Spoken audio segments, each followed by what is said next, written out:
கடுமையான வெயிலுடைய காலத்திலே நாட்களை நாம் கழித்துக் கொண்டிருக்கிறோம். இந்த சங்கடமான சூழலில் அல்லாஹ்வுடைய மார்க்கம் இந்த வெயிலை பற்றிய சில செய்திகளை நமக்கு நினைவுபடுத்துகிறது. இன்றைக்கு வெயிலுடைய அளவை நாம் எடுத்துக்கொள்வோம் என்றால் 100 to 108 டிகிரி வரைக்கும் மொத்த தமிழகம் முழுவதும் வெயிலுடைய அந்த தாக்கம் இருந்து கொண்டிருக்கிறது. பல இடங்களிலே கடந்த 2 நாட்களுக்கு முன்னால் பல இடங்களிலே தமிழகத்திற்கு எல்லோ அலர்ட் செய்கிறாங்க. வானிலை ஆய்வு மையம் அறிவிக்கிறது. அதை ஏற்றுக்கொண்டு அரசும் செயல்படுத்துகிறது. அவ்வளவு வெயிலுடைய தாக்கம் கடுமையாக இருந்து கொண்டிருக்கிறது. எல்லா பகுதிகளிலும் உயிரினங்கள் கூட ஓய்வெடுப்பதற்காக நிழல் கிடைக்குமா என்று ஏங்கிக் கொண்டிருக்கக்கூடிய சூழலை நாம் கண்கூடாக பார்த்து வருகிறோம். வட மாவட்டங்கள், வட மாநிலங்கள் அல்ல, வட மாவட்டங்கள்ல வெயிலுடைய தாக்கத்தை புரிந்து கொள்ளாமல் விளையாடக்கூடிய இளைஞர்கள், நடமாடக்கூடிய முதியவர்கள், பெண்கள் பலகீனத்தின் காரணமாக சுருண்டு மயங்கி விடக்கூடிய அந்த செய்திகளை எல்லாம் ஒவ்வொரு நாள் சமீப ஒரு 10-15-20 நாட்களாக தொடர்ந்து நம்ம செய்வோம், பார்த்து வருகின்றோம். அதே மாதிரி சமீபத்தில் ஒரு பேப்பர் செய்தியை பார்த்தோம். ஒரு வாலிபர் கிரிக்கெட் விளையாடி கொண்டிருந்தவர் வெயில சுருண்டு இறந்தே போயிட்டார். அப்ப வெயிலுடைய தாக்கம் கடுமையானதாக இருக்கிறது. சொல்வதாக இருந்தால் மௌத்தை ஏற்படுத்தக்கூடிய அளவிற்கு அதனுடைய அந்த வெப்பச்சலனம் என்பது நம்மை ஒவ்வொரு நாளும் நாளுக்கு நாள் பெருகிக் கொண்டே இருக்கிறது. சரி, இதோடைய அளவு குறையுமான்னு கேட்டால் நாளுக்கு நாள் கூடும்னு சொல்றாங்க. எந்த அளவுக்கு நாம் இந்த பகுதியில் வெள்ளத்தை, மழை காலத்திலே வெள்ளத்தை கண்டோமோ, இதுவரைக்கும் காணாத வெள்ளத்தை கண்டோமோ, அதே மாதிரி நீங்க காணாத வெயில் என்ன செய்வீங்க, பாப்பீங்க அப்படிங்கிறாங்க. அந்த அக்னி நட்சத்திரம்னு சொல்லுவாங்க. அது வர்றதுக்கு முன்னாலேயே என்ன ஆயிடுச்சுன்னா அந்த வெயிலுடைய தன்மை நாளுக்கு நாள் கூட்டிக்கிட்டே இருக்கு. இன்னும் வரல, இன்னும் வெயிலுடைய அந்த குறிப்பிட்ட மாதம் என்பது வரல. அப்போ மொத்த சூழலே மாறி என்ன மாதிரியான சூழல் ஏற்பட்டு இருக்கிறது என்றால் கடுமையான வெயில் என்ன செய்து நாம் நடமாட முடியாத அளவிற்கு வெளியே சென்று வீட்டுக்கு வந்தோம் என்றால் ஏதோ ஒரு பாதிப்பை நாம் உணரக்கூடிய அளவிற்கு வெயிலுடைய தாக்கம் அதிகமாக இருக்கிறது. அப்ப இந்த மாதிரி சூழல்ல தான் அல்லாஹ்வுடைய மார்க்கத்தை அல்லாஹ் நினைவுபடுத்துகிறான் என்பதை முஸ்லிம் சமூகம் புரிந்து கொள்ள வேண்டும். அல்லாஹ் ரப்பல் ஆலமீன் நினைவுபடுத்துகிறான். அல்லாஹ்வுடைய தூதர் சொன்னாங்க, இந்த பூமியிலே வீசக்கூடிய வெப்பச்சலனம் என்பது அல்லாஹ்வுடைய புறத்திலே அல்லாஹ் தயார் செய்து வைத்திருக்கக்கூடிய அந்த நரகத்தினுடைய நெருப்பு இருக்கிறதா இல்லையா, அதுல 70 ஒரு பங்கு தான் அப்படின்னாங்க அல்லாஹ்வுடைய தூதர். எவ்வளவு? 70 ஒரே ஒரு பங்கு தான் இந்த பூமியில வீசக்கூடிய வெப்பச்சலனம் என்பது. அதோட தன்மை நம்மளை என்ன செய்யுது, ஒவ்வொரு நாளும் நிறைய பேர் ஏசியை நோக்கி ஓடுறாலும் அந்த ஏசியாலேயே தாக்கு பிடிக்க முடியல. அதை தாண்டியும் வெப்பத்தின் காரணமாக வேற்று வழியக்கூடிய சூழலை நாம் உணர்வோம். அவ்வளவு வெற்றியை நாம் என்ன செய்யறோம், பேசுகின்றோம். ஆனால் அல்லாஹ்வுடைய தூதர் என்ன சொல்றாங்கன்னா, இது 70 ஒரு பங்கு தான், 69 பங்கு அல்லாஹ் வச்சிருக்கிறான் அப்படின்னு என்ன செய்யறாங்க, நமக்கு காட்டுறாங்க. அப்போ நாம் இந்த இடத்துல பல செய்திகளை பாடமாக எடுத்து பார்க்க வேண்டியிருக்கிறது. ரசூலுல்லாஹி ஸல்லல்லாஹு அலைஹி வஸல்லம் சொல்றாங்க, அல்லாஹ்விடத்துல நரகம் போய் முறையிட்டான். முறையிடும் பொழுது அல்லாஹ்விடத்துல சொல்லிச்சா, யாருன்னா எனக்கு நான் என்னுடைய ஒரு பகுதி இன்னொரு பகுதியை தின்று கொண்டிருக்கிறது, இதுக்கு எனக்கு என்ன செய்யலாம் அப்படின்னு கேட்குது. உடனே அல்லாஹ் சொல்றான், கோடை காலத்துல ஒரு மூச்சு விடுவதற்கும் நரகத்துக்கு எல்லாம் அனுமதி கொடுக்கிறார். நரக நெருப்புக்கு, நரகத்துல பல்வேறு வகையான வேதனைகளை அல்லாஹ் குர்ஆன்ல பட்டியலிடுகிறார். அல்லாஹ்வுடைய மார்க்கத்தை பொறுத்த வரைக்கும் எல்லா மக்களும் அல்லாஹ்வுடைய கருணையிலே சொர்க்கம் செல்ல வேண்டும் என்பதற்காக பல்வேறு வழிகளை அல்லாஹ் குர்ஆனில் காட்டுகிறார். ஆனால் அதே நேரத்திலே குற்றமிழைத்த மக்கள் அவர்கள் சொர்க்கம் செல்ல முடியாது என்பதற்கான அந்த எச்சரிக்கையையும் அதற்கு கூலியாக அல்லாஹ் கொடுக்க இருக்கின்ற அந்த நரக நெருப்பையும் அல்லாஹ் அங்கங்கே பதிவு செய்யாமல் இருக்கிறார். அல்லாஹ்வுடைய மார்க்கம்ங்கிறது சொர்க்கம் எப்படி நல்லடியார்களுக்கு கொடுக்கப்படுமோ அதே போன்று பாவிகளுக்கு அல்லாஹ் நரகத்தை தயார் செய்து வைத்திருக்கிறார். பாவிகள் ஒருபொழுதும் தப்பிக்க முடியாது. அந்த நரகம், அந்த நெருப்பு அல்லாஹ்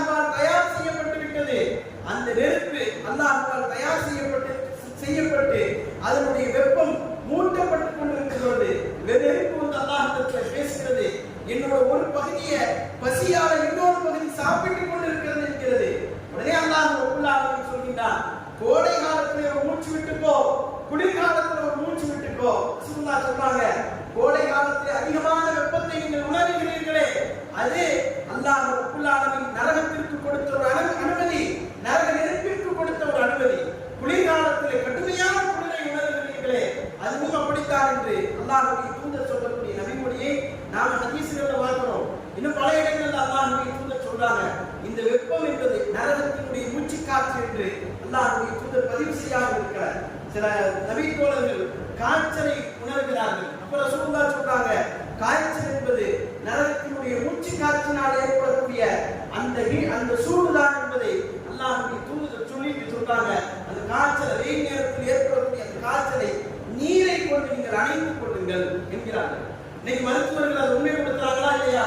குழந்தைகளுக்கு காய்ச்சல், நம்ம காய்ச்சல் குளிக்க மாட்டோம், ஆனா குளிக்கிறது குளிர்காலத்துல குளிச்சிடக்கூடாது, கோடை காலத்துல குளிக்கிறது, காய்ச்சல் வந்தால் குளிக்கிறது என்பது நமக்கு வழிகாட்டுகிறார்கள்.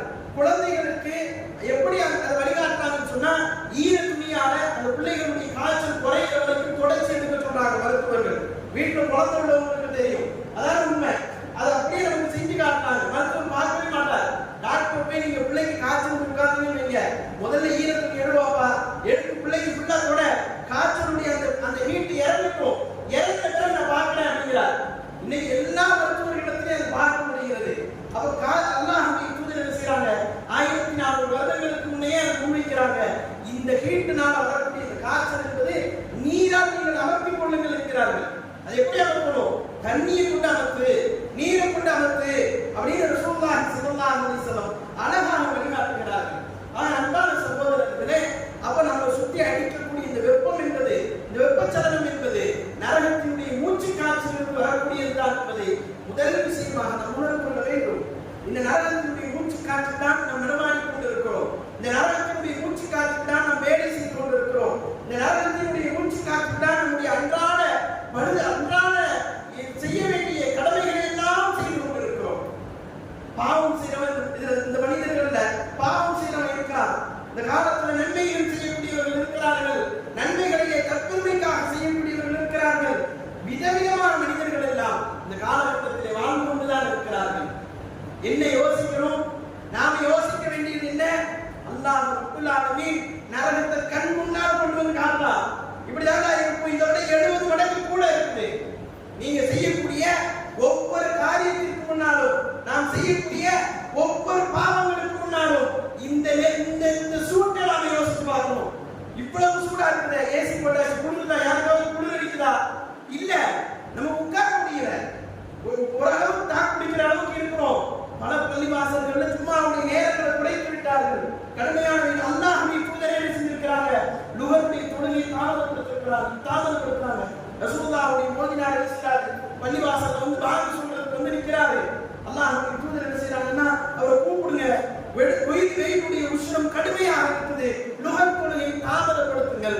சஹாபாக்கள் சொல்கிறார்கள், எப்படி தாமதப்படுத்தணும் தெரியுமா?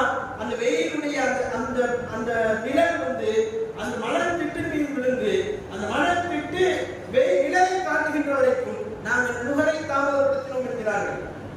அந்த அளவுக்கு தாமதத்தை உணர்கிறார்கள். அப்ப இந்த வெயிலுக்குள்ளதான் நாம் நடமாடி கொண்டிருக்கிறோம். அல்லாஹ் உணர்த்துகின்றான், இந்த வெயில் என்பது வெயில் இல்லை, அது வெயிலா மட்டும் பார்க்காத, அல்லாஹ் ஒன்றை படைத்திருக்கிறானே. நாம இறந்த பிறகு மண்ணோடு மண்ணாக மக்கி போன பிறகு மறுபடியும் நாம் எழுப்பப்படுவோமே, அந்த நாளிலே உனக்கு விசாரணை கொண்டு இருக்கிறது. அந்த விசாரணையுடைய நாளிலே நீ நிறுத்தப்படக்கூடிய இடம் என்பது அல்லாஹ்வுடைய மனுஷனுடைய மைதானம். விசாரணைக்கு பிறகு உனக்கு அல்லாஹ் கொடுக்கப்படக்கூடிய கூலி என்பது நீ நல்லவனாக இருந்தால் சொர்க்கம், ஒருவேளை நீ நல்லதை செய்யாவிட்டால், பாவங்களை செய்தவனாக இருந்தால் அல்லாஹ் ஒன்றை வைத்திருக்கிறார், அதுதான் நரகம். அந்த நரகத்திலே ஏற்படுத்தப்படக்கூடிய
அல்லாஹ் ரப்பல் ஆலமீன் நாம் இயற்கையாக பார்த்துக் கொண்டிருக்கக்கூடிய இந்த ஒவ்வொரு கால மாற்றங்கள் என்பது அல்லாஹ்வுடைய அத்தாட்சிகளிலே உள்ளது. இந்த வெயில் என்பது அல்லாஹ்வுடைய அத்தாட்சிகளில் உள்ளது. அல்லாஹ் ரப்பல் ஆலமீன் பாடத்தை வைத்திருக்கிறார். இந்த வெயிலை கொண்டு பாடத்தை வைத்திருக்கிறார். அந்த வெயிலை கொண்டு நம்ம பாடத்தை படிக்கணும். என்ன பாடம்னு சொன்னா, என் வாழ்க்கையில நான் செய்யக்கூடிய எல்லாருக்கும் அல்லாஹ் இந்த மாதிரி எப்படி அல்லாஹ் ரப்பல் ஆலமீன் நற்கூலியை வழங்குவானோ, நான் செய்யக்கூடிய பாவமாக இருக்கும் என்றால், மார்க்கத்திற்கு முரணாக இருக்கும் என்றால், இதே மாதிரி இன்றைக்கு அடிக்கக்கூடிய வெயிலை விட பல மடங்கு ஹீட்டாக இருக்கக்கூடிய ஒரு பகுதியை அல்லாஹ் தயார் செய்து வைத்திருக்கிறான். நரகத்தினுடைய நெருப்பு என்பது அல்லாஹ் ரப்பல் ஆலமீன் தயார் செய்து வைத்திருப்பது என்பது நாம நினைக்கிற மாதிரி எல்லாம் இருக்காது. நாம நினைக்க படிக்க படிக்க படிக்க படிக்க நமக்கு உள்ளத்துல மிகப்பெரிய மாற்றத்தை ஏற்படுத்துகிறது. மறுமை வாழ்க்கை என்பது ஒரு முஸ்லிமிடத்தில் இருக்க வேண்டிய அடிப்படை நம்பிக்கை. அதிலேயும் சொர்க்கம் நரகம் குறித்தான நம்பிக்கை இருக்குது பாருங்க. அதுதான் ஒரு முஸ்லிமை உண்மையான மனிதனாக இந்த உலகத்திலே வாழ வைக்கும். உண்மையான முஸ்லிமாக முஃமினாக உலகத்திலே வாழ வைக்கும். அல்லாஹ்வுடைய தூதர் அவ்வளவு உபதேசங்களை சொல்கிறார்கள். நரக நெருப்பினுடைய தன்மையை பற்றி பேசுகிறார்கள். நரகத்துல அல்லாஹ் ஒரு கல்லை சூடாக்குவாங்க. அந்த கல்லு சூடாக்கப்படும் பொழுது அந்த கல்லை எடுத்துக்கொண்டு வந்து நரகத்தினுடைய அந்த கல்லை எடுத்துக்கொண்டு வந்து ஒரு அடியானுடைய மார்பு பகுதியில் அது வைக்கப்படுகிறது. வச்சாங்கன்னு சொன்னா அது இந்த புஜத்து வழியாக வெளியாகுது. அதனுடைய அந்த வெப்ப சலனம் அப்படியே புஜப்படைஞ்சு இந்த வழியாக செய்து வெளியாக ரசூலுல்லாஹ் சொல்றார். ரசூலுல்லாஹ் சொன்னதா ஒரு நபித்தோழர் சொல்வார். எப்படி இந்த ஹதீஸ் சொல்றார் தெரியுமா? சில மனிதர்கள் மறுமை நாளிலே கொண்டு வரப்படுவார்கள். அவர்கள் தங்களுடைய பொருளாதாரத்தை, தங்கள் தேவை போக மீதுள்ள பொருளாதாரத்தை செலவழிக்காமல் சேர்த்து வைத்தவர்கள். இவர்களுடைய நிலை எப்படி இருக்கும் என்றால், மறுமை நாளிலே இந்த காம்பு பகுதியில அந்த நரகத்தால் நரகத்திலே சூடாக்கப்பட்ட அந்த கல் கொண்டு வந்து வைக்கப்படும். அதனுடைய சூடு இந்த புஜத்தின் வழியாக வெளியாகும். அதனுடைய தாக்கம் இந்த புஜத்தின் வழியாக வெளியாகுடனே அதற்கென்று விதிக்கப்பட்ட மாணவர்கள் இருக்கிறார்களா இல்லையா? இந்த மாணவர்கள் மறுபடியும் அந்த கல்லை எடுத்து அதே புஜத்துல வச்சு அந்த கல்லை அங்கிருந்து திரும்ப இந்த நெஞ்சு பகுதியிலே மார்பு பகுதியிலே வந்து வெளியேறணும் என்று அவர் சொல்றாரு. சொன்ன உடனே நீங்க யாரு அப்படின்னு கேட்கும் பொழுது சொன்னவர் அபூதர் ரலியல்லாஹு அன்ஹு. அபூதர் ரலியல்லாஹு அன்ஹு மக்கள் இதை வெறுக்கிறார்களே என்று சில நபித்தோழர்கள் அபூதரிடம் கேட்கிறார்கள். இதை என்னுடைய தோழர் அல்லாஹ்வுடைய தூதர் சொன்னார் என்று அபூதர் ரலியல்லாஹு அன்ஹு பின்னால் வரக்கூடிய செய்திகளை பதிவு செய்கிறார்கள். அன்பான சகோதரர்களே, இது மட்டுமல்ல, இன்னும் ஆயிரம் செய்திகளை நாம் பார்க்கின்றோம். நரகத்தினுடைய வெப்பத்தினுடைய தன்மையை குறித்து அவைகள் எல்லாம் பேசுகிறது. மறுமை நாளிலே அபூ தாலிப் என்பவர் கொண்டு வரப்படுவார். ரசூலுல்லாஹ்வுடைய பெரிய தந்தை, ரசூலுல்லாஹ்வுடைய பெரிய தந்தை. இந்த உலகத்துல அல்லாஹ்வுடைய தூதர் ஏகத்துவ பிரச்சாரத்தை செய்யக்கூடிய காலகட்டத்திலே ரசூலுல்லாஹி ஸல்லல்லாஹு அலைஹி வஸல்லம் அவர்களுக்கு வலதுகையாக இருந்தவர். எல்லா வகையிலும் அல்லாஹ்வுடைய தூதருக்கு ஒத்தாசையாக இருந்தவர். ஆனால் அவர் செய்த தவறு என்னன்னு சொன்னா, இஸ்லாத்தை ஏற்றுக்கொள்ளவில்லை. கடைசி வரைக்கும் இஸ்லாத்தை ஏற்றுக்கொள்ளவில்லை.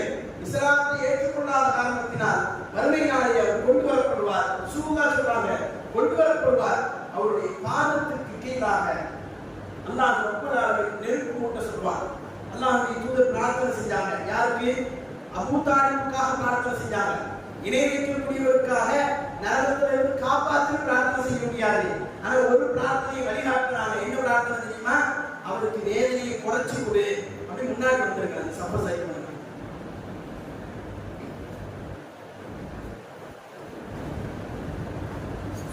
வேதனையுடைய தன்மையை குறைத்துக் கொடு என்று பிரார்த்திப்பதற்கு வழிகாட்டினார்கள். அது அந்த அடிப்படையில் தான் அல்லாஹ்வுடைய அனுமதியை கொண்டு அபூ தாலிப் அவர்களுக்காக பிரார்த்தனை செய்தார்கள். எனக்கு எல்லா வகையிலும் அபூ தாலிப் ஒத்துழைப்பாக இருந்தார்.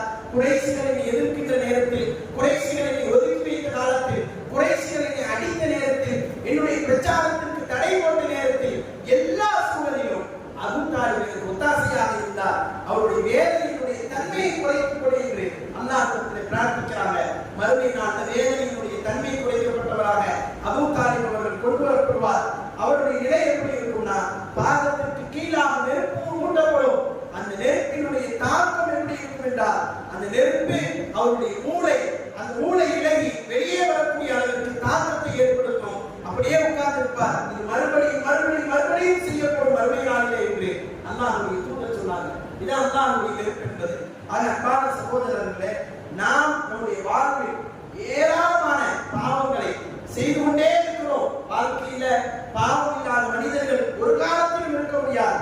அல்லாஹ்வுடைய தூதர் சொல்றாங்க, குல்லு பனி ஆதம ஹத்தாவு, ஆதமுடைய ஒவ்வொரு பிள்ளைகளும் பாவம் செய்யக்கூடியவர்கள் தான்.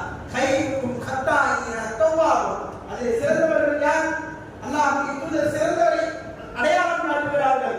கைக்கும் ஹத்தாயின தவ்வாபும், யார் அல்லாஹ்விடத்திலே தான் செய்த குற்றத்தை, தான் செய்த தவறை நினைத்து பாவ மன்னிப்பு கேட்கிறாரோ அவர்தான் சிறந்தவர் என்று அல்லாஹ்வுடைய தூதர் சொல்றாங்க. அதை மட்டும் சொல்லல, பாவம் செய்யல, நீங்க பாவம் செய்யாம இருந்துட்டீங்கன்னு சொன்னா அல்லாஹ்வுடைய தூதர் சொல்றாங்க. எப்படி சொல்றாங்க தெரியுமா?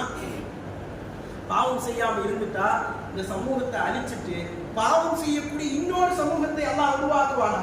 அந்த சமூகம் பாவம் செய்வார்களா, பாவம் செய்துவிட்டு அல்லாஹ்விடத்திலே மன்னிப்பு கேட்பார்கள், அல்லாஹ் அவர்களை மன்னிப்பான் என்று ரசூலுல்லாஹி ஸல்லல்லாஹு அலைஹி வஸல்லம் அவர்கள் சொல்கிறார்கள்.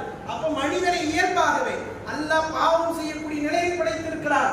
அதற்காக பாவம் செய் என்று ஏவல, பாவம் செய் என்பது அதனுடைய அர்த்தம் அல்ல.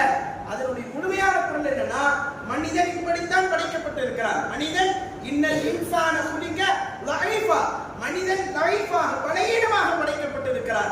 மனிதன் பாவம் செய்வான், அல்லாஹ்விடத்திலே மன்றாடுவான். இதைத்தான் அல்லாஹ் விரும்புறான். பாவம் செஞ்சிட்டியா, போய் அல்லாஹ்விடத்திலே தௌபா செய், அல்லாஹ்விடத்திலே மன்னிப்பை கேள். மறுமை நாளிலே அல்லாஹ் கொடுக்கக்கூடிய எல்லா தண்டனைகளும் மிக மிக மோசமானதாக இருக்கும். எப்படி அல்லாஹ் கொடுக்கக்கூடிய கூலி என்பது மிக அற்புதமாக இருக்கிறதோ, எப்படி அல்லாஹ் கொடுக்கக்கூடிய அந்த கூலி என்பது நாம் மகிழ்ச்சி படக்கூடிய அளவிலே இருக்கிறதோ, அதே மாதிரி அல்லாஹ் கொடுக்கக்கூடிய தண்டனை என்பது மிக மிக மோசமானதாக இருக்கும். நம்முடைய வாழ்க்கையை நிறைந்து கிடக்கக்கூடிய அந்த பாவங்களை களைய வேண்டும் என்பது ஒரு பக்கம் இருந்தாலும், இன்னொரு செய்தி என்ன தெரியுமா? நம்முடைய வாழ்க்கையிலே நாம் மீண்டும் மீண்டும் செய்த பாவத்திலே போய் விடாமல், மீண்டும் மீண்டும் பெரும் பாவங்களிலே போய் விடாமல், அந்த பாவத்திலிருந்து வெளியே வருவதற்கு அதிகமான முயற்சிகளை செய்ய வேண்டும். அல் குர்ஆனிலே நரகத்தை குறித்து படித்து பாருங்கள்.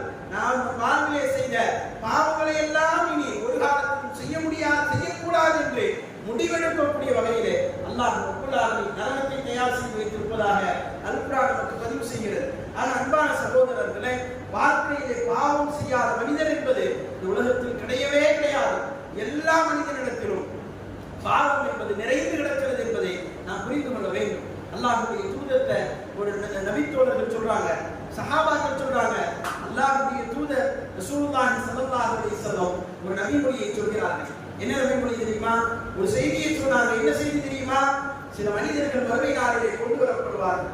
அவர்கள் தங்களுடைய வயிற்றிலிருந்து தங்கள் குடலை எடுத்து செக்குவாடி எப்படி செக்கை சுற்றி சுற்றி வருமோ அதே போன்று குடலை எடுத்து நடுவில் போட்டு அந்த குடலை சுற்றி சுற்றி சுற்றி வருவார்கள்.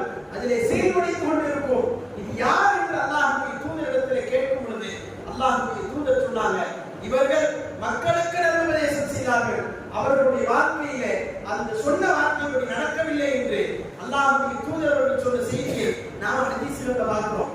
அன்பான சகோதரர்களே, இந்த செய்தி எதற்காக நாம் பதிவு செய்கிறோம் என்று சொன்னால், அல்லாஹ்வுடைய தூதர் ரசூலுல்லாஹி ஸல்லல்லாஹு அலைஹி வஸல்லம் அந்த நபித்தோழர்களை அப்படித்தான் பயிற்றுவித்தார்கள். மனிதர்கள எல்லா மனிதர்களும் பாவம் செய்யக்கூடியவர்கள் என்பதற்கான அடையாளத்தை காட்டினார்கள். அதை உசாமா இப்னு ஸெய்த் சொல்வாங்க, நான் ஒரு காலகட்டத்திலே நமக்கு அமீராக இருக்கக்கூடியவர், தலைவராக இமாமாக இருக்கக்கூடியவர், அவரெல்லாம் ரொம்ப கரெக்டா இருப்பாரு, அவர் பாவமே செய்ய மாட்டார்னு நான் நினைச்சிட்டு இருந்தேன்.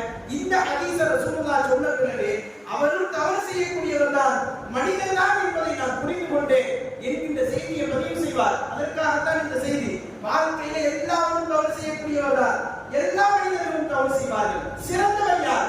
அல்லாஹ்விடத்திலே தௌபாவை பெற்றுக்கொண்டு மரணிக்கும் பொழுது தௌபா தான் என்னுடைய இலக்கு. உலகத்தில் ஆயிரம் இலக்கு இருக்கலாம், ஆனால் நான் மௌத்தாகும் பொழுது என்னுடைய இலக்கு என்னதான், அல்லாஹ் என்னை மன்னிச்சுட்டானா, அல்லாஹ் என்னுடைய மன்னிப்பை பெற்றுக்கொண்டானா, ஏற்றுக்கொண்டானா என்கின்ற அந்த ஏக்கத்தில் மன்னிக்கணும். அந்த மன்னிப்பை பெற்றுக்கொண்டு மன்னிக்க வேண்டும். இதுதான் ஒரு முஸ்லிமுடைய இலக்கு என்பதை அல்லாஹ்வுடைய தூதர் ஆங்காங்கே நமக்கு என்ன செய்யறாங்க, முன்வைக்கிறாங்க. அப்துல்லாஹ் இப்னு அம்ர் இப்னு ஆஸ் ரலியல்லாஹு அன்ஹு அல்லாஹ்வுடைய தூதரிடத்திலே கை கொடுத்து இஸ்லாத்தை ஏற்றுக்கொள்ள வருகிறார். வந்த நபித்தோழர் என்ன செய்கிறார்னா, வந்த மனிதர் என்ன செய்கிறார்னா, ரசூலுல்லாஹ் கை கொடுக்கிறாரு. கொடுத்துட்டு ரசூலுல்லாஹ் ஷஹாதாவை சொல்லி கொடுக்க போறாங்க. அஷ்ஹது அல்லா இலாஹா இல்லல்லாஹ் சொல்லி கொடுக்க ஆரம்பிக்கிறாங்க. வந்தவர் திரும்ப ரசூலுல்லாஹ்வை பார்த்து பேசுறாரு, அல்லாஹ்வுடைய தூதரே, எனக்கு நீங்க ஒரு வாக்குறுதியை கொடுக்கணும். கொடுத்துட்டீங்கன்னா நான் உடனே கலிமாவை சொல்லி இஸ்லாத்தை ஏற்றுக்கொள்கிறேன் என்று வாக்குறுதியை பெற்றுக்கொள்கிறார். பெற்ற வாக்குறுதி என்ன தெரியுமா? நான் இதுவரைக்கும் என்னுடைய வாக்கு செய்த எல்லா பாவங்களும் மன்னிக்கப்பட வேண்டும் அல்லாஹ்வுடைய தூதரே சொன்னவுடன் அல்லாஹ்வுடைய தூதர் அவரிடத்துல பேசுறாங்க, ஒருவர் இஸ்லாத்தை ஏற்றுக்கொள்வதால் அவருடைய பாவங்கள் எல்லாம் மன்னிக்கப்பட்டு விடும் என்பது உங்களுக்கு தெரியாதா என்று கேட்பார்கள். உடனே அவர் இஸ்லாத்தை தழுவுவார். நன்றாக கவனியுங்கள், அல்லாஹ்வுடைய தூதரிடத்துல இஸ்லாத்தை ஏற்றுக்கொள்ள வந்தவர் யார்? நம்மை போன்று பிறந்ததிலிருந்தே முஸ்லிமாக வாழக்கூடியவரா? கிடையாது. அவர் அப்பொழுதுதான் இஸ்லாத்தை ஏற்றுக்கொள்ள வருகிறார். அவருடைய நோக்கம் என்ன? இஸ்லாத்தை ஏற்றுக்கொண்டு வாழ வேண்டும், நாட்டை ஆள வேண்டும் என்பது கிடையாது. அவருடைய நோக்கம் எல்லாம் அல்லாஹ்வுடைய தூதருடைய கரத்தை பிடித்து இஸ்லாத்தை ஏற்றுக்கொள்ள வேண்டும். ஏற்றுக்கொள்ளும் பொழுது கடந்த காலத்திலே நான் செய்த எல்லா பாவங்களும் அழிக்கப்பட்டு விட வேண்டும் என்பதுதான் அவருடைய அடிப்படை நோக்கமாக இருந்தது. அல்லாஹ்வுடைய தூதரிடத்துல அந்த வாக்குறுதியை வாங்கினாரு. நான் மன்னிக்கப்பட்டுட்டேனா சந்தோஷமா என்ன செய்யாரு? இஸ்லாத்துக்கு வருகிறார். வரலாற்றிலே நாம் படித்திருக்கிறோம், 99 கொலைகளை செய்த ஒருவர் எனக்கு மன்னிப்புக்குமா என்று தேடி அடைகிறார். பனி இஸ்ரவேல் சமூகத்தை சார்ந்தவர். மன்னிப்புக்காக அலையும் பொழுது ஒரு மார்க்கத்தை அறிந்தும் அறியாத ஒரு மனிதர் சொல்கிறார், உனக்கெல்லாம் மன்னிப்பே கிடையாது. கொலை செஞ்சிட்டார். கொலை செஞ்சவனுடைய உள்ளம் எப்படி இருக்கும்? நல்லா யோசிச்சு பாருங்க. கொலை செஞ்சவனுடைய உள்ளம், ஒரு கொலை செஞ்சிட்டாலே உள்ளம் ஈர்க்கி போயிடும். 2 செஞ்சா அவன் ரவுடி ஆயிடுவான். 3 செஞ்சா அவன் கையிலேயே பிடிக்க முடியாது. 99 கொலைகளை செய்திருக்கிறார். மிகப்பெரிய கொலைகாரன் வர்றான், எனக்கு மன்னிப்பு வேண்டும் என்று வருகிறார். உணர வைக்கிறான். அல்லாஹ் என்ன உணர வைக்கிறான்? மன்னிப்பு வாங்கிட்டீனா உனக்கு சொர்க்கம்ங்கிறத உணர வைக்கிறார். மன்னிப்பு கேட்டு அடைஞ்சான், மன்னிப்பு கிடைக்கல, 99 100 ஆகிட்டான். யாரு அவனுக்கு மன்னிப்பு கிடையாது என்று சொல்கிறாரோ அவரையும் சேர்த்து கொலை செய்து 100 கொலை ஃபைனல் ஆயிடுச்சு. 100 கொலை முடிஞ்சிருச்சுன்னு சொன்னா 100 கொலைக்கு பிறகு மறுபடியும் போறான். போய் எனக்கு மன்னிப்பு உண்டான்னு சொல்லி ஒரு மார்க்கறிஞரை பார்த்து கேட்கிறார், அல்லாஹ் உனக்கு மன்னிப்பை வைத்திருக்கிறான் என்று சொன்ன உடனே சந்தோஷமா நான் மன்னிப்புக்காக என்ன செய்ய வேண்டும்? சொந்த பூமியிலிருந்து வெளியே போ அப்படிங்கிறார். சொந்த பூமி அதுவரைக்கும் வாழ்ந்த இடம், அதுவரைக்கும் அவர் சம்பாதித்த இடம், அதுவரைக்கும் அவர் மகிழ்ச்சியாக இருந்த இடம், அதுவரைக்கும் அவர் பிரம்மாண்டமாக காட்டிய இடம், எல்லாத்தையும் விட்டுட்டு வெளியே போ அப்படிங்கிறாரு. ஏற்றுக்கிறா மன்னிப்பு கிடைக்குதா? எல்லாத்தையும் போட்டு வெளியே போறேன். வருவார் அல்லாஹ்வுடைய தூதரிடத்திலே ஒரு நபித்தோழர், அதோட அவர் மன்னிப்பு வாங்கிக்குவார், அதோட மௌத்தா போய்வார். இன்னொரு வரலாற்று செய்தியில பார்க்கிறோம், ஒரு மனிதர் வருவார் அல்லாஹ்வுடைய தூதரிடத்திலே, அல்லாஹ்வுடைய தூதரே, நான் விபச்சாரம் செய்து விட்டேன், எனக்கு கல்லடி தண்டனையை நிறைவேற்றுங்கள் என்று வருவார். வரலாறு முழுக்க பேசப்பட்டுக் கொண்டே இருக்கிறது நிகழ்வு. யோசிச்சு பாருங்க, வாழ்க்கையில எவ்வளவு பாவங்களோடு நாம் நடமாடி கொண்டிருக்கிறோம். அந்த நபித்தோழர் வந்து கல்லடி தண்டனை கொடுக்கப்பட்டுச்சுன்னு சொன்னா உடனே நமக்கு என்ன நடக்கும்? உடனே நாம் மௌத்தா போயிடுவோம். ஏன்? திருமணமான நிலையில் அவர் விபச்சாரம் செய்தார். அவரோட மனைவி வாழ்ந்து கொண்டிருக்கும் பொழுது அவர் விபச்சாரம் செய்தார். அல்லாஹ்வுடைய தூதருக்கு வந்து கல்லடி தண்டனை கேட்டு பெற்றுக் கொள்கிறார். முதல்ல மறுக்கின்றார்கள் அல்லாஹ்வுடைய தூதர். அவருடைய உறுதியை பார்த்துட்டு, நான் செஞ்சது தவறுதான், குற்றம் தான், எனக்கு அப்படியே பொருத்த வேண்டும். நான் என்னுடைய இயலாமையிலே தவறு செய்து விட்டேன், பலகீனத்தில் தவறு செய்து விட்டேன், அப்படியே பொருத்த வேண்டும், எனக்கு கல்லடி தண்டனையை நிறைவேற்றுங்கள் என்றவுடன் அல்லாஹ்வுடைய தூதர் அவர்கள் அதற்கான ஏற்பாடுகளை செய்ய சொல்கிறார்கள். ஏற்பாடு செய்யப்படுகிறது, கல்லடி தண்டனை நிறைவேற்றப்படுகிறது. எல்லா நபித்தோழர்களும் கலந்து கொண்டு அவரை ஓட ஓட விரட்டி கல்லால் அடித்து அந்த இடத்திலே அவர் கொல்லப்படுகிறார். கொல்லப்பட்ட உடனே அல்லாஹ்வுடைய தூதரை சுற்றி உட்கார்ந்து கொண்டு நபித்தோழர்கள் எல்லாம் பேசக்கூடிய ஒரு சபை. அந்த சபையில சில நபித்தோழர்கள் சொல்கிறார்கள், அல்லாஹ்வுடைய தூதரே, அவரை நாங்க சந்தோஷமா சொல்றாங்க, அவரை நாங்க ஓட ஓட கண்ணால அடிச்சோம், அவர் வலியால தாங்க முடியாம கீழே விழுந்து போனார் அப்படின்னு சொல்லும்போது ரசூலுல்லாஹ் சொல்றாங்க, அவர் வலிக்கு தெரிஞ்ச பிறகு நீங்க அடிச்சீங்க, விட்டுருக்கலாமே அப்படிம்பாங்க. இன்னும் சில நபித்தோழர்கள் பேசுவார்கள், இந்த காலித் பின் வலீத் என்ன செஞ்சார் தெரியுமா? இவர் கல்லால் அடித்தார். அடிக்கும் பொழுது அவருடைய இரத்தம் மேலப்பட்டுச்சு. மேலப்பட்ட உடனே அவர் சொல்வாரு, சி, ஒரு விபச்சாரனுடைய இரத்தமே மேலப்பட்டுச்சுன்னு சொன்ன உடனே அவர் அல்லாஹ்வுடைய தூதர் அதுக்கு சொல்லுவாங்க, அவருடைய தௌபா என்பது அல்லாஹ்வால் ஏற்றுக்கொள்ளப்பட்ட ஒரு தௌபா, ஒரு மன்னிப்பு. அதுதான் அவருடைய நோக்கம். அவருடைய நோக்கம் என்பது அல்லாஹ்விடத்தில் கல்லடி தண்டனையை கேட்டு பெற்றுக் கொண்டது என்பது தௌபாவை பெற்றுக் கொள்ள வேண்டும். நான் மௌத்தா போகும் பொழுது எனக்கு என்ன இருக்குதோ இல்லையோ, காசு இருக்குதா, பணம் இருக்குதா, குடும்பம் இருக்குதா, சொந்தம் இருக்குதா, பந்தம் இருக்குதா, எதுவுமே இல்லை.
வைத்திருக்கிறான்.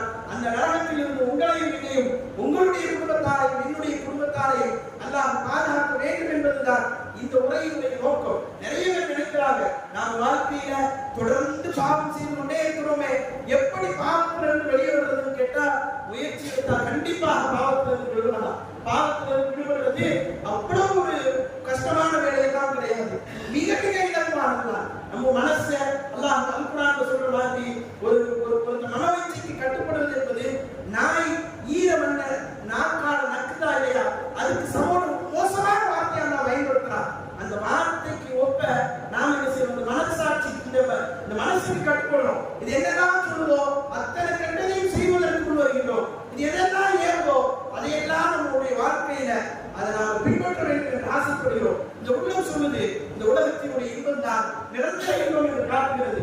அதெல்லாம் உண்மை நம்பணும். இந்த உலக வாழ்க்கை நிரந்தரம் காட்டுது. ஏதோ ஒரு கட்டத்துல நம்முடைய உள்ளத்துல மறுமைதான் உண்மை என்று இருந்தாலும் இந்த உலகத்துல நடமாடும் பொழுது அதுதான் உண்மைன்னு நினைக்கிறோம். ஆனால் அல்லாஹ் ரப்பல் ஆலமீன் மிக மிக இலகுவான வழிகளை எல்லாம், முன்னுதாரணங்களை எல்லாம் நமக்கு முன்னால் வைத்திருக்கிறார். நம்முடைய வாழ்க்கையில பாவத்திலிருந்து எப்படி நாம் வெளியே வந்துவிடலாம். ஒரு மனிதன் பிறக்கும் பொழுது பாவத்தோடே பிறந்தானா? யோசிச்சு பாருங்க. பிறக்கும் பொழுது பாவத்தோடே பிறந்தானா? கிடையாது. நம்மளுடைய 10 வயது வரைக்கும், பள்ளி பருவம் வரைக்கும், நமக்கு ஒரு குறிப்பிட்ட பருவ வயதை அடைகிற வரைக்கும் பாவம்னா என்னன்னு தெரியாது.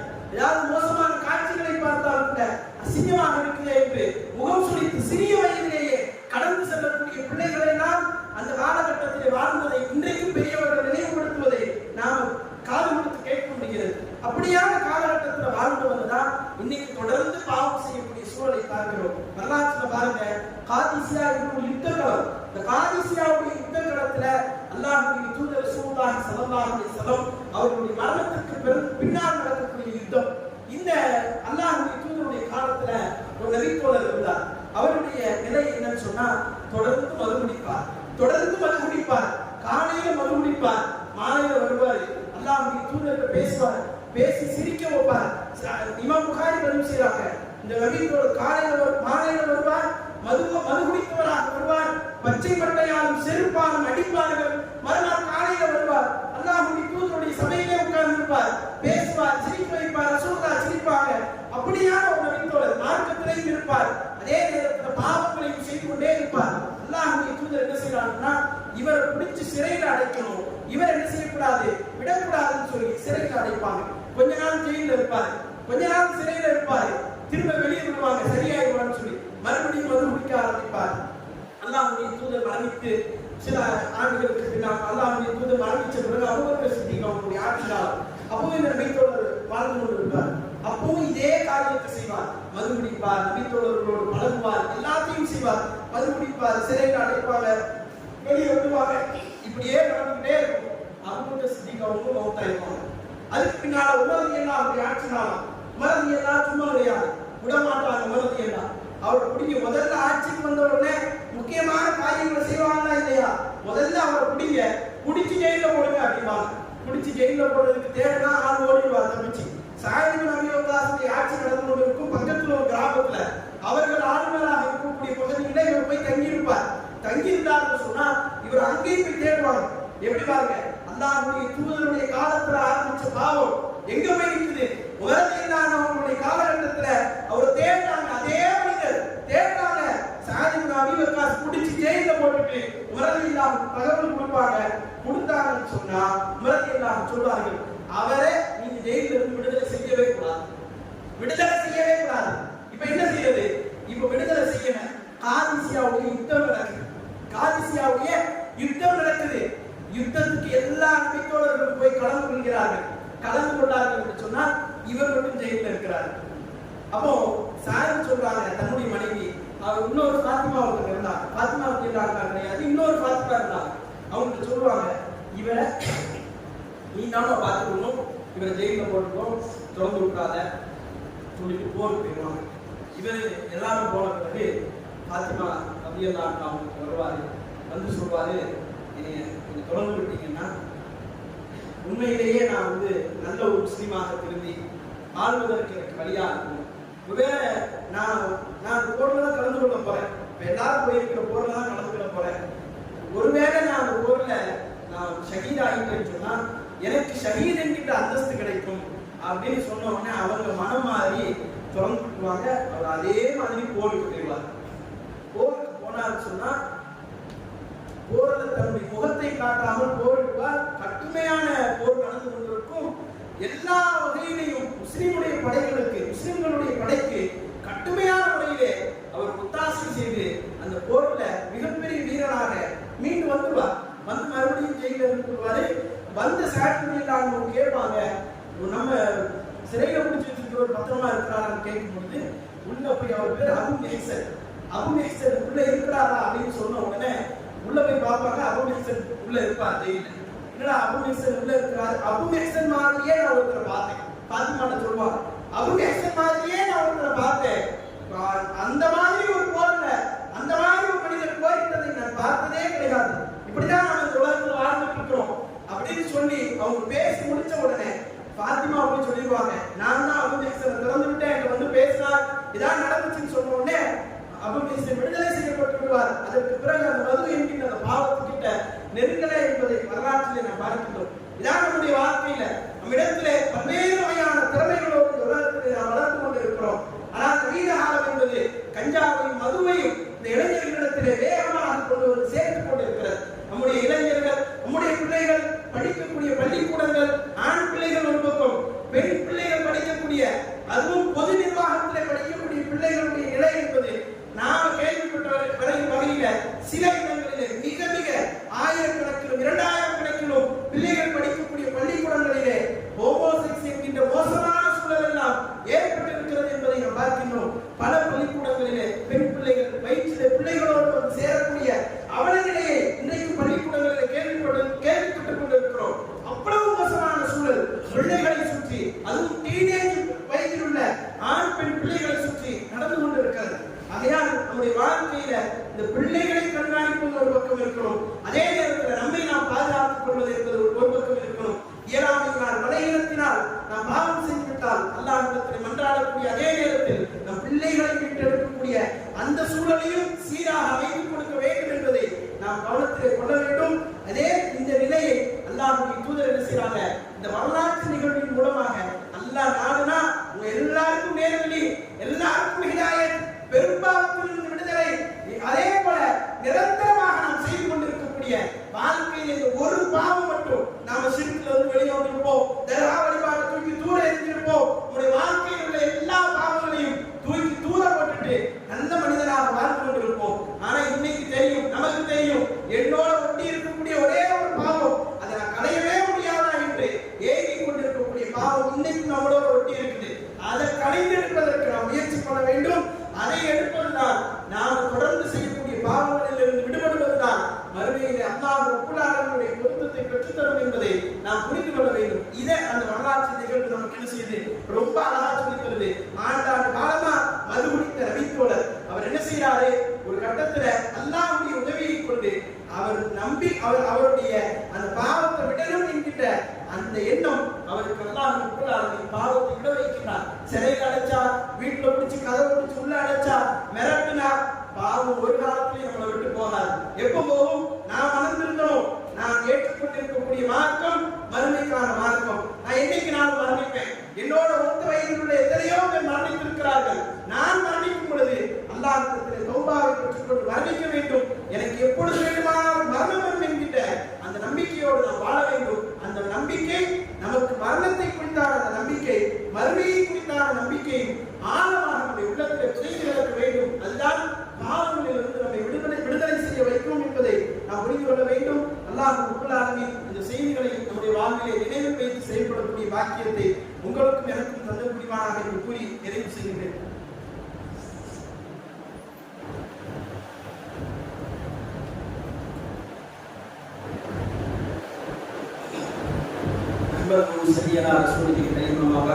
அன்பான சகோதரர்களே, இன்றைக்கு இருக்கக்கூடிய இந்த சீதோசனத்தை முன்னிட்டு, அதாவது இந்த வெயிலுடைய தாக்கத்தை முன்னிட்டு சில செய்திகளை நாம் பார்ப்போம்.